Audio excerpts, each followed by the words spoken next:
saya sebagai pembawa acara pada hari ini. Oke teman-teman, tema kita hari ini adalah mengenali dan menghindari toxic relationship. Jaga diri, sayangi hati. Oke baik, selamat datang nih kepada bintang kita pada hari ini yang sudah hadir. Dan terima kasih para narasumber kita yang sudah menjadi motivasi untuk teman-teman juga ya. Oke baik, berkat karunia dari Tuhan yang Maha Kuasa juga teman-teman, kita masih bisa menyelenggarakan acara pada hari ini. Oke, semoga acara hari ini lancar ya teman-teman. Gimana nih kabarnya kakak-kakak semuanya? Baik.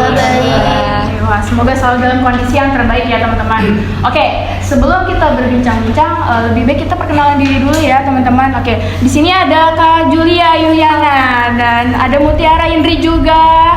Ada Kak Zali Munas juga dan Kak Rizky Muhammad Joseph. Oke, tanpa berlama-lama kita langsung mulai saja ya teman-teman. Oke, sesuai tema kita hari ini adalah mengenali dan menghindari toxic relationship. Nah, pertanyaan untuk Kak Jali dan Kak Muti, menurut kamu nih toxic relationship itu seperti apa sih dan bagaimana sih sebenarnya? Kadang kan kita suka nggak sadar ya berada di lingkungan tersebut. Mungkin kalau menurut aku dulu kali ya. Ya kalau menurut aku sih toxic relationship itu suatu hubungan yang nggak sehat. Atau karena kebanyakan rasa emosionalnya dibanding dengan rasa bahagianya, atau dapat dikatakan lebih banyak cenderung ke hal-hal yang negatif dibandingkan dengan hal positif.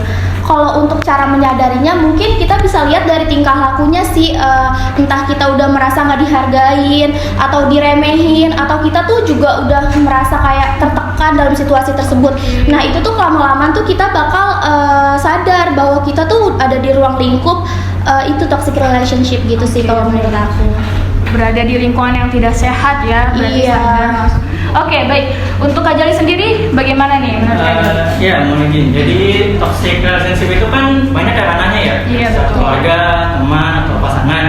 Cuman di sini saya lebih ke arah pasangan, yang dimana menurut saya toxic relationship itu seperti pasangan yang entah dari si pihak cowoknya atau pihak ceweknya sudah mulai melakukan hal-hal yang mereka inginkan, yang mana itu hanya menguntungkan diri mereka sendiri, tapi sangat merugikan untuk pasangan itu. Dan bagaimana sih cara kita tahunya? Pertama itu mungkin kita bisa tahu dari teman kita ya. Terkadang teman kita tuh sudah wanti-wanti atau sudah memberitahu gitu kalau hati-hati nih sama orang ini gitu. Dia soalnya pernah gini gitu. Atau yang kedua sebenarnya kita tahu dari diri kita sendiri, yang dimana terkadang kita tuh sadar kalau hubungan ini sudah tidak baik, namun kita tuh masih denial atau tidak mau menerima fakta bahwa hubungan ini tuh sudah tidak baik gitu loh. Lebih ke sulit untuk keluar dari lingkungan tersebut ya Kak. Oke. Dan kira-kira apa aja yang bikin orang susah banget buat keluar dari toxic relationship sih? Padahal kan kita tahu kalau hubungan itu udah nggak benar, udah nggak sehat ya. Untuk Kak Rizky sendiri bagaimana? Kalau menurut saya sih emang banyak ya orang yang susah bisa keluar dari toxic relationship. Kayak misalnya tuh dia takut kehilangan, takut sendiri. Bisa juga dia takut nggak bisa menemuin orang yang baru lagi gitu. Padahal sebenarnya orang yang dia sebenarnya udah ditemuin itu juga nggak baik buat dia. Oke, betul. Oke. Selanjutnya dari Kak Jali sendiri bagaimana? Kira-kira apa yang bikin susah keluar dari lingkungan tersebut gitu? Kalau saya sama kayak Surya sih, yang pertama itu dia masih tidak bisa menerima fakta gitu kalau hubungan itu sudah tidak baik.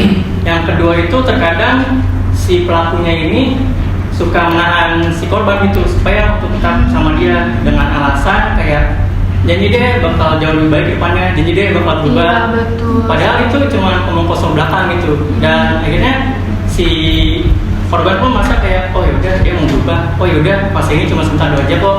Jadi itu sih yang buat dia sering lebih milih bertahan timbang menyudahi hubungan itu. Lebih menjanjikan si korban juga ya. Oke, baik.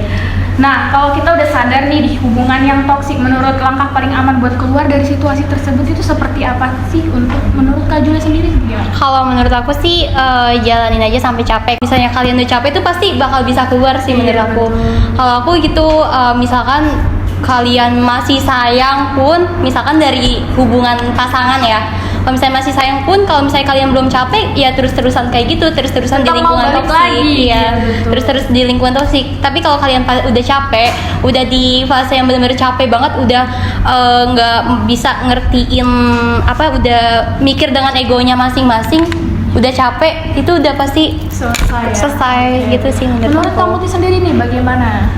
Kalau untuk itunya mungkin saya lebih ke jaga jarak kali ya buat orang tersebut gitu. Itu juga butuh support dari teman kayak gitu. Misalkan apalagi kita butuh jaga jarak biar kita tuh nggak kebawa pengaruh negatifnya dari orang tersebut gitu. Itu juga fokus ke diri sendiri sih buat kesehatan mental. Apalagi ngejauhin orang-orang kayak itu kan perlu banget ya. Membatasi ya, karena bisa menghambat perkembangan juga teman-teman. Oke, baik.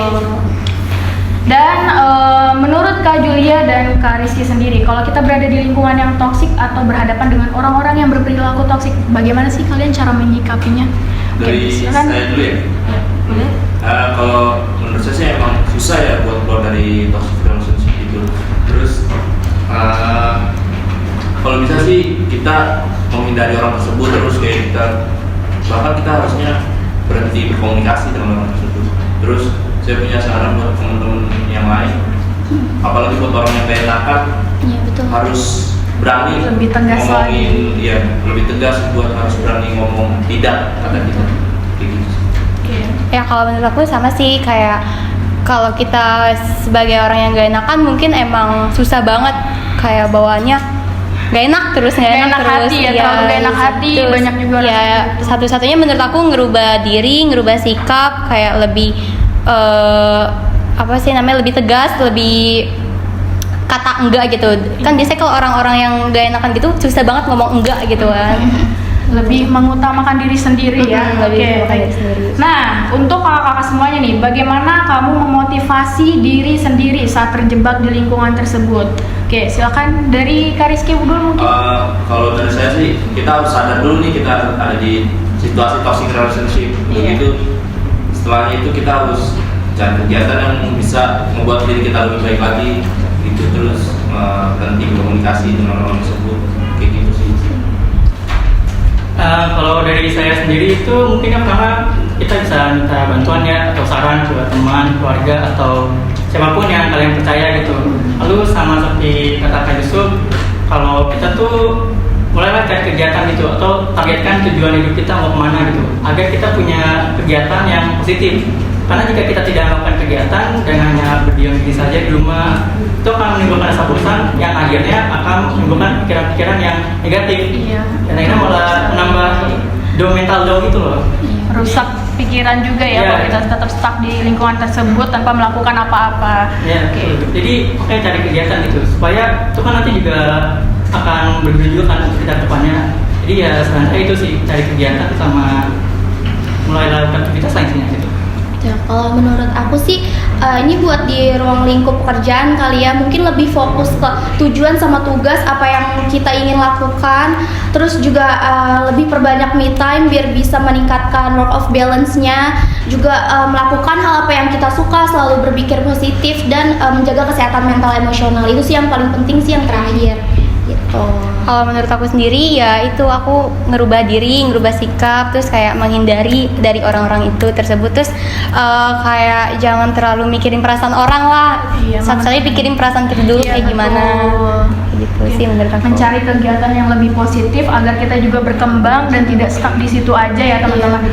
Oke, baik teman-teman. Itu dia tadi beberapa pengetahuan dari teman-teman narasumber kita ya. Semoga bermanfaat untuk teman-teman yang mungkin di luar sana masih mengalami banyak yang terjebak di lingkungan toksik tersebut. Oke, terima kasih ya kepada teman-teman narasumber kita pada hari ini yang sudah menyediakan waktunya untuk berbagi pengetahuan.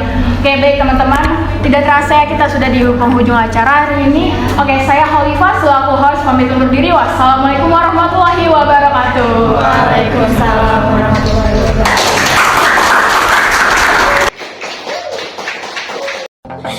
Oke, jangan pernah lupa kalau kamu berharga dan kamu berhak untuk bahagia. Jadi jangan terlalu keras sama diri kamu sendiri ya.